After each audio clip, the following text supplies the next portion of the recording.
MLC ఎన్నికల code లేని జిల్లాల్లో ఇందిరమ్మ ఇళ్ల నిర్మాణాలు ప్రారంభించాలని ఉప ముఖ్యమంత్రి భట్టి విక్రమార్క స్పష్టం చేశారు.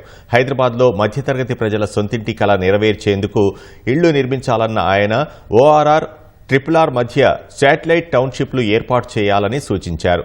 లఘు చిత్రాలకు ప్రోత్సాహం ఇవ్వనున్నట్లు తెలిపారు. డిజిటల్ భూ సర్వేకు ఆధునిక విజ్ఞానం వినియోగించాలని అన్న ఉప ముఖ్యమంత్రి భట్టి విక్రమార్క ప్రభుత్వ భూముల సంరక్షణకు చర్యలు చేపట్టాలని స్పష్టం చేశారు. ప్రభుత్వ కార్యాలయాల భవనాలపై సోలార్ విద్యుత్ ఏర్పాటు చేయాలని సూచించారు. ఎమ్మెల్సీ ఎన్నికల కోడ్ అమల్లో లేని ఉమ్మడి మహబూబ్నగర్, రంగారెడ్డి జిల్లాల్లో ఇందిరమ్మ ఇళ్ల నిర్మాణాలు ప్రారంభించాలని ఉప ముఖ్యమంత్రి భట్టి విక్రమార్క సూచించారు.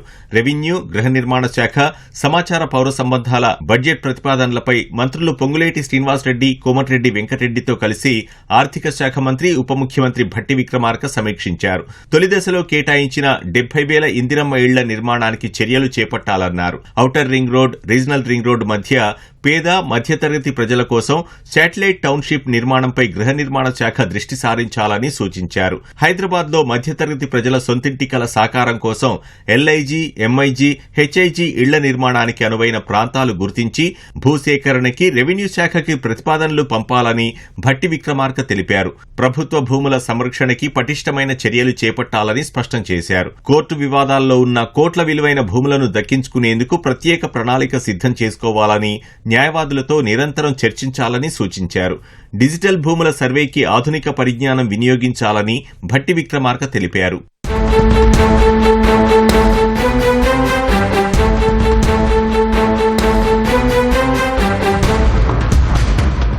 ప్రైవేట్ భవనాల్లో కొనసాగుతున్న ప్రభుత్వ కార్యాలయాలకు ప్రతి నెలా సకాలంలో అద్దె చెల్లించేందుకు ఆర్థిక శాఖలో ప్రత్యేక విభాగం ఏర్పాటు చేయాలని ఉప ముఖ్యమంత్రి సూచించారు. ప్రభుత్వ కార్యాలయాల భవనాలపై సోలార్ విద్యుత్ ఏర్పాటు చేయాలని చెప్పారు. ప్రభుత్వ పథకాలను ప్రజల వద్దకు చేర్చేందుకు విస్తృతంగా ప్రచారం చేయాలని సమాచార, ప్రజా సంబంధాల అధికారులను భట్టి విక్రమార్క ఆదేశించారు.